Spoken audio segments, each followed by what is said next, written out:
Yes, of course there are issues and challenges to overcome, but I think we take the view that having seen a change in government, having removed the previous government and the Sri Lankan people having voted an alternative in, we have to work with the new administration to try and secure the things that we believe are necessary. That seems to be the only constructive role the United Kingdom can sensibly play at this moment in time.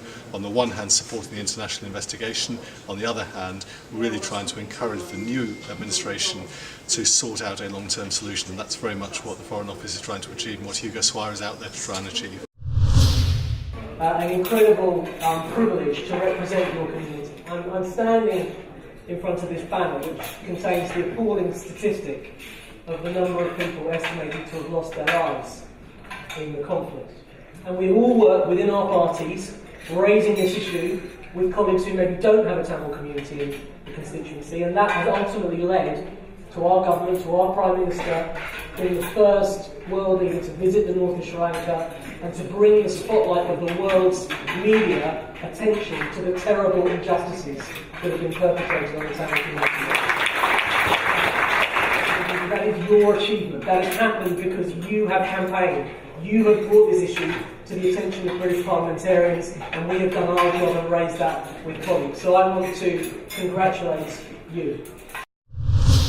Well, there must be an independent international process to look into the atrocities and crimes against humanity that were committed during the conflict. There must be a commitment to self-determination for the Tamil people, and we expect to see the new government take action in terms of change within Sri Lanka. There were some who will be arguing for a honeymoon period, but what we believe is essential, this is actually a window of opportunity for the new government to show that things are going to be different. So there has to be internal change within Sri Lanka in terms of a negotiated political process and settlement, but there also has to be cooperation with the international community in terms of dealing with the horrors and the traumas of the past. And I believe that it is my duty to help and support other nations that have suffered from genocide. And I believe that the Tamils have suffered from genocide, and that genocide should be recognised internationally. First, the need for the government recognition of war crimes and a show of willingness for investigation.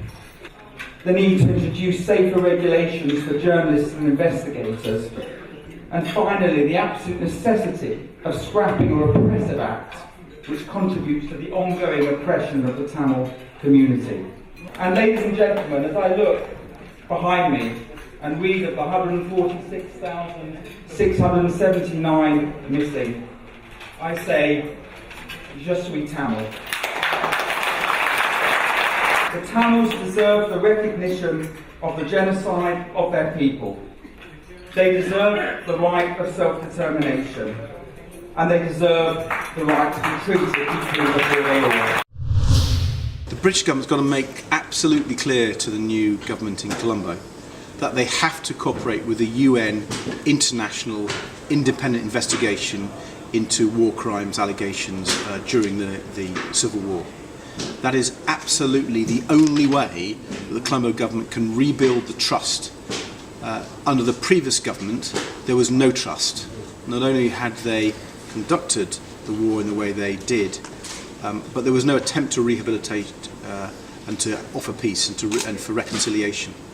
There are so many thousands, tens of thousands, nearly 147,000 people who are unaccounted for.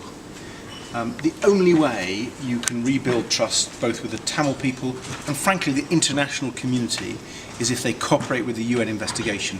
That is the key test, and if they don't, I'm afraid they will not be able to be taken seriously. It's still very important to have a proper investigation into violations of human rights and war crimes in relation to the conflict.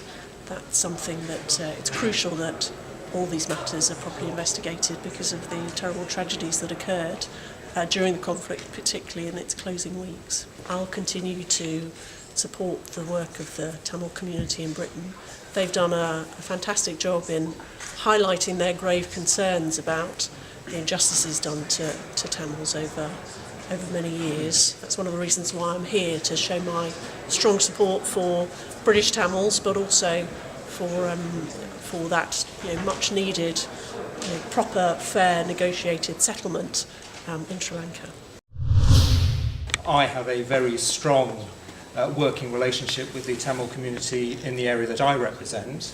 We have a very positive relationship, and I want to see that sort of relationship developing between the Sri Lankan government and the British government. And what that will provide is an opportunity, I hope, for the British government to encourage the Sri Lankan government to look at some of the issues which the Tamil people want investigated so desperately, the concerns they have about the genocide that took place during the war in Sri Lanka, and also to ensure that the international investigation takes place so that there's a proper inquiry into that to see whether, for instance, war crimes were committed, and if that is the case, that those who are responsible are brought to justice. Vanakkam. On behalf of myself, on behalf of members of Parliament, we owe the Tamil community an apology.